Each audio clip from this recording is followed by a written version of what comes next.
Hello, hello, hello, my darlings. Thank you for joining me on A Slice of Life, A Slice of Life. I'm late tonight. I don't quite have together what I want to have together. But I'm reading a book. And this is not a Friday night fun thing like I normally give you a Friday night. You're going out having fun. This is kind of, I don't know, maybe a little nerdy. But I do a whole series called Who Lived Here, Where Did It Go? A whole series on that. I guess I'm touched a little bit by geography and mapping and just I don't know what's happening with it. But I have this new book. Well, it's not new. A book called Demonic Grounds: Black Women and the Cartographies of Struggle. Let me show you this book. And this is definitely not a Friday night. I need something to do. Be looking at this on a Friday night. It's a nice night in Atlanta. The game is people up in Athens because Alabama's playing Georgia, and so people all geared up. And there's a number of great things going on in the city of Atlanta tonight and tomorrow. They have the Rice Awards at City Hall. For those of you who will be attending, I hope that you'll be there. But I got this whole thing. I don't know why I need to say this. So when I get pressed to say something, then it's not for me. Maybe somebody's writing a dissertation. Maybe somebody's working on something. I don't know what, but I must say this, and I don't know why. So, just out of this book, once again, if somebody's working on a dissertation or they're working on a thesis, and you need to have something about Black women, then look at it from the cartographies of struggle. So it says here that Black matters are spatial matters. I really like that statement. Black matters, Black matters, Black stuff that matters for Black folk. Black matters are spatial matters. That's deep right there. Let me show it to you. Black matters are spatial matters. Can you see it? Can you see that? Okay.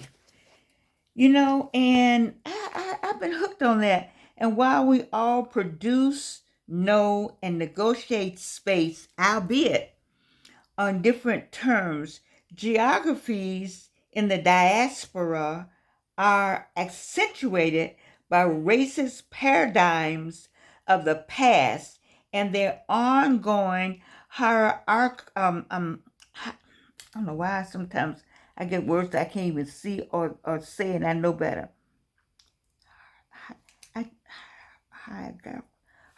Higher. Oh, I said it right, but I'm going to go here. I have turned to geography and Black geographic subjects not to provide hierarchy. Okay. I have turned to geography and Black geographic subjects not to provide a corrective story, not to find and discover lost geographies.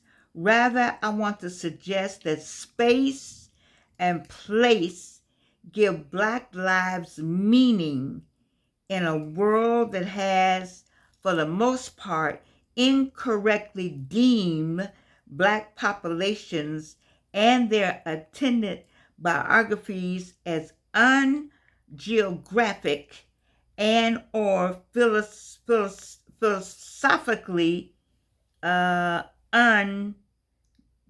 underdeveloped.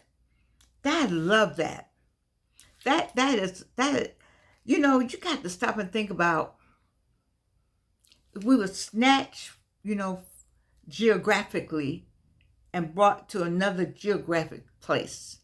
And I have often said, this is my concept, that there's a nomadic spirit that is in our DNA, and meaning that we move from space to space because space is important, but we have not collectively returned spiritually to the space and place where we were.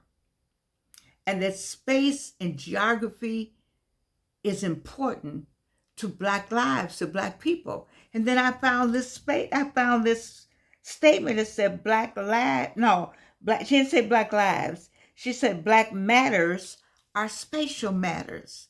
And it has resonated with me. I'm going to work on this. I'm going to work on hierarchy. Oh, God, I don't know why I am having trouble with this word tonight. Sometimes you just have trouble with words. And I spoke 5 languages.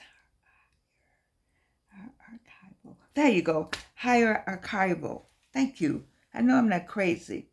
But anyway, it's important for us to see, it's important for who lived here, where did they go? For me to continue in this vein.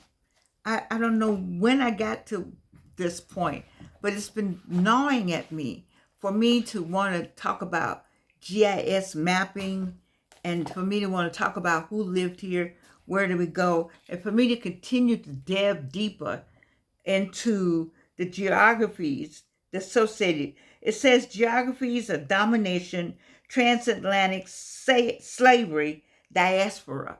So there's this, the geographies of that, the geography of it all, and the geography of being here in America in the 400 years where geography played an important part in how we are and why we are like we are today. And to study this, I just want to study this book. I'm just on the introduction. Haven't been able to get past the introduction because it's resonating with me to a point where I need to learn why she calls it demonic grounds. I think I saw a line in here where she says the word demonic grounds, where there's a statement about why something is demonic grounds, but I can see the reference, I can see the connection, I can see where you might call where we are now demonic grounds. But I'm going to study this and I'm going to tell you more about it. But when I say something, if something gnaws at me, then I know on the other side of the screen, there's somebody that's either studying this, is thinking about writing a dissertation, was thinking about writing a thesis, or thinking about doing a sermon on Black geography. Because who lived here, where they go, is essentially Black geography. It is Black geography. And so did I read this part? Let me continue. And this is not for everybody. I might lose some people tonight because this is not, the normal Georgian. But I know that when I say something, or when I feel compelled to say something, or when I feel compelled to read something, that is not for me. It's not for me. I didn't want to do this, and I've sat here and I said, well, it doesn't make sense. But when you hear the Lord speak, and you hear there's somebody that needs this word, or somebody that's working on something that needed to hear what they need to hear to make that next step, or to get or to really stop and think about we as a people. It's important. Geography is very important to Black lives.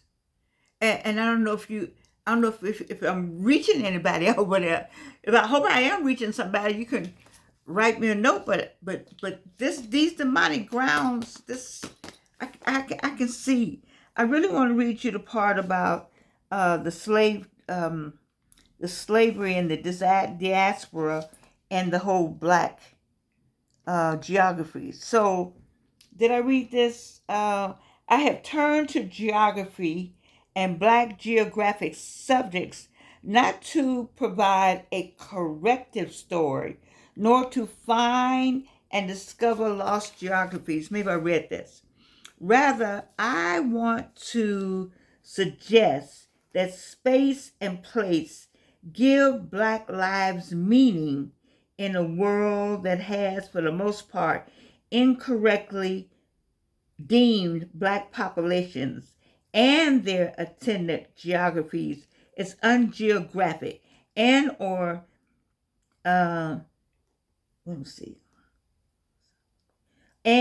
philosophically undeveloped. The Black lives are, I can't see, I should have my glasses. The Black lives are necessarily geographic, but also struggle with discourse that erase, I can't even see, and despecialize their sense of place is where I began to conceptualize geography. I like let me make sure I get it. Yeah, despecialize. Despecialize. Wow. Wow. You know, when you despecialize, you remove from the context of space or geography. So I therefore follow the insights of Catherine Kirby, noting that language and concreteness of geography, with its overlapping physical, metaphorical, theoretical, and experiential I can hardly see contours, must be conceptualized as always bringing into view material references, external three-dimensional spaces, and actions taking place in space as they overlap with subjective imagination and stories. I want to suggest that we take the language and physiology of geography seriously. I like that. I like that. I like that. We need to do that. See, it's something about geography and Black people and the spaces that we have. The history of Black subjects in the diaspora is a geographic story that is, at least in part, a story of material and conceptual placement and displacement, segregations and integrations, margins and centers, migrations and settlements. Whoo! Wow. I don't know. This is not interesting to many of you, but it's somebody out here that needs to know about Black matters are spatial matters. And it is. And just in terms of where we go and where we're being and what we do and how we do it. And the spaces we use and the places where we land and the areas we live in and the places where we work. You know, there's a disconnection now that we used to have. We had a connection with the land. I think that has a lot to do with a lot of what happens with Black matters and spatial matters. There was a connection we had with the land. You know what I used to ask my students? I said, when you go out on the promenade, when they leave Carl and Mary Ware building where I taught mostly, I would say, at Clark Atlanta University, I would ask, when you walk out the building, do you see a lot of money? Let me back up. Clark Atlanta University and many universities have a horticulture or a lawn care that comes and makes sure that the lawns and the greens and the grass and the flowers are all placed in such a way that they have looked at it scientifically and what students need to see or what flowers grow all year round. There are people who study that. There's a study associated with that. And so that and just visually it looks great when at the school and they have to take a picture overhead or up close. You know, the grounds have there's a atmosphere there, and there's a spirit of beauty and pleasantry, the way things are placed. But I ask my students though, when you go out out the building, do you ever look at the grounds? Do you see the trees that's lining the promenade? Do you look at the trees? People spend a lot of money making those trees where they're supposed to be, lined up appropriately, centered. Do you ever look at the tree? See, there's a disconnect now, I think. I don't know what we're going to get to, the demonic grounds maybe, but there's a disconnect, I think, that we used to have. See, we didn't cause any ozone problems. We didn't turn the water to where you're drinking bottled water. We didn't do that. We didn't have the means. If we had the means, would we have done it? You know, we climate control. There wouldn't have been any issue of climate control because of the gases going. Because we would have thought about those gases. I'm talking about as a people, because there was a connection to the land. You know, the land and the animals and we have dominion over them, yes, but we also having dominion. With that comes protection, not necessarily abuse of what we have dominion over, but a connection to the land, a love for the land, a working together. See, you got to have some kind of relationship with the land, because without the trees, where would we be? Like you said, well, we won't have newspaper, or we won't have so many products that come from the trees, if that's what you think. We also wouldn't be able to breathe. We need the trees need us.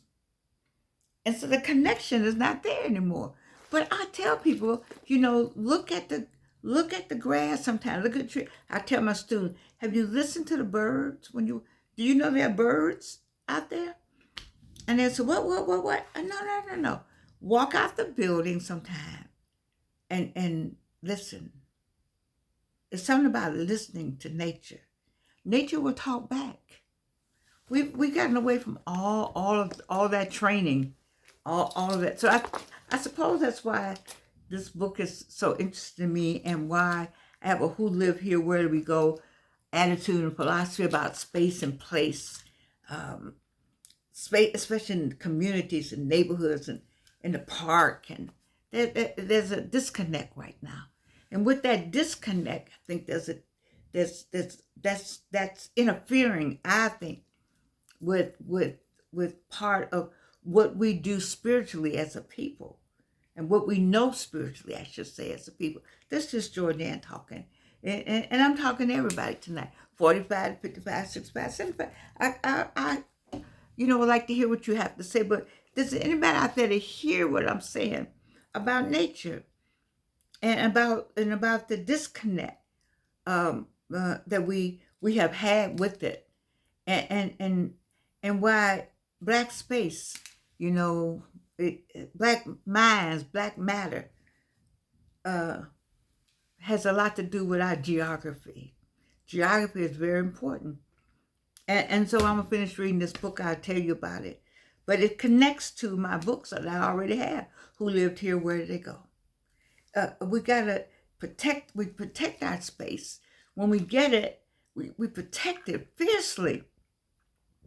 Because somewhere along the way, somewhere back then, somewhere over the way, somewhere through the woods, somewhere over through a tree, underground over some water, we had space, and we were snatched from it. And you can't tell me there's something nomadic about us as a people, because we're not at home, and we've never felt at home. We still on the ship. Read The Coming by Dr. Daniel Black. We still on the ship, and this space is important.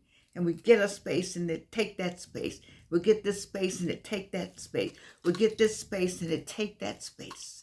It's always a taking of a space where black people are. They run highways through our communities. We have all these words. I asked you to get my book, The Glossary of Healing and Erasure Words.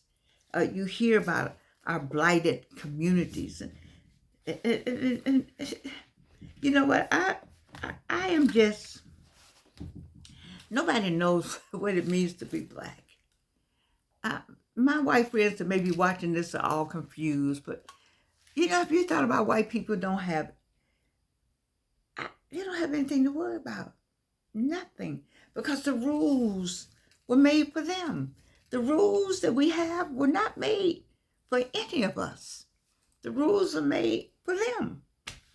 The rules are made to make sure that we allow them to do whatever they want to do and we stay in line. So I don't know, I don't want to get too far off because I do like what I'm reading. I do like what I'm saying. There was something else in here I wanted to read, but sometimes it gets, it may be too nerdy, and I've already lost some of you because you're not interested in what I'm talking about tonight. But it's okay because there's one person that is interested, and that one person, I'm speaking to you. If you're writing a dissertation, or you're about to write a book, or you're about to think about what you want to study, then study the geography. The geography where Black matters or spatial matters. Study the geography of Black people, and start with the ships, because that's where our geography. That's not where our geography begins, but as African Americans in the experimental space called the United States of America, that is where our geography begins. And with our geography beginning there, being snatched from the geography we knew, the land that we knew, we gained new geography upon arrival. And that geography, it didn't smell like, it didn't taste like, it didn't look like, it didn't feel like. It was land we didn't know. And you said, well, we know it now, but this is all we know. But our DNA, that spirit, remember, we are human beings. We're spiritual beings living a human existence.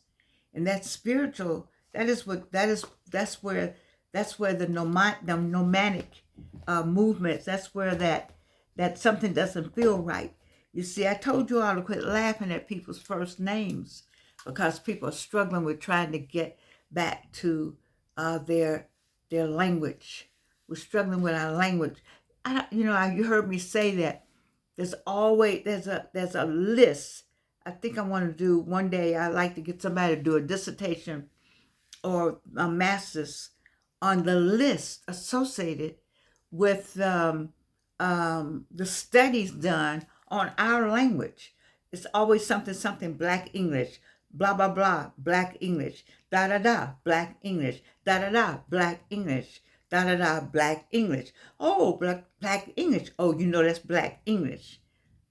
What are you talking about? We had several languages that we spoke, 5 over what you spoke. And then you made us learn something that was foreign to us. And so our rhythms are still the rhythms of the DNA of our spiritual selves. And our spiritual selves are struggling for 400 years with getting back to what we want to say and how we want to say it. And so there's a different rhythm, because the rhythm we have you see those people on the news, they sound, all the white ones and the black ones sound alike. That's some training. That's some training. But we code switch. We do. There's a code switching. And all those people that sound just alike on the radio and TV, it's there. It's there. You see, so it's too much tonight. I don't know what got me into this, but whatever got me into this, I know it's for somebody on the other side of the screen. You're writing something, you're thinking about something, you're wondering about something, you can't understand something. I hope this helped. I hope talking about geography and talking about the ship and talking about the how we are nomadic and talking about our spiritual DNA will help you understand some of the things that's going on with you, or some of the things that's going on with us as a people. And help you quit pointing fingers, quit laughing at other Black people's names. Black people, we're people they hear something. You hear something. If you would admit, you hear much more than you will admit. You hear it in the wind. You hear it in the birds. You hear and you're not listening. He said what? Be still and know that I'm God. Why do you think that's in the Bible? Why do you think people say that? Why do you think people pray on that? Why do all the other different religions talk about stillness and being still and quiet? Why do you think that's a consistent across religions, across the theologies? People talk about geography. It's important, and being still so that you can hear and know that I'm God. I love you. Whew, this was deep tonight. But I did what he asked me to do. So I love you. And there's nothing you can do about it.